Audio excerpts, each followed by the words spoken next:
It's a story that has gripped South Africa with ripples around the world thanks to comprehensive international news coverage.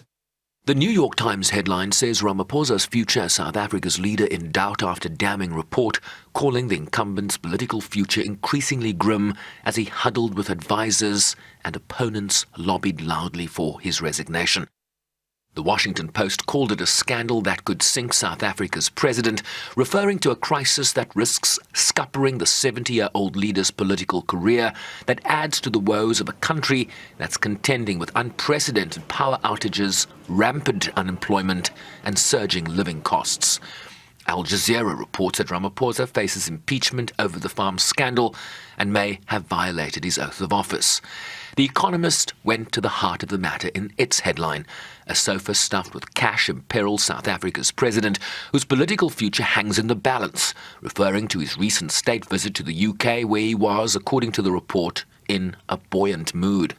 Similarly, the Financial Times reports that Ramaphosa's presidency is under threat after panel finds he abused position, further stating that his authority has been left hanging by a thread, calling the adverse findings a huge blow to Ramaphosa's image just weeks before he stands for re-election as leader of the ANC.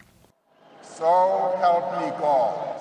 Bloomberg says the Ramaphosa scandal leaves quest to revive South Africa in tatters, warning that his departure could stall his economic reforms. The Guardian's coverage says South Africa's political crisis deepens after the panel's findings, and that the Ramaphosa government was plunged further into crisis, reporting also that supporters of former President Jacob Zuma are mounting fierce resistance to Ramaphosa's premiership.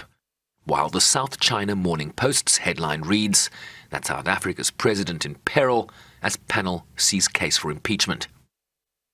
A series of international headlines and reports that paint a bleak picture for President Ramaphosa and the country at large, as the politics of this moment expected to dominate the South African narrative in the days and weeks ahead.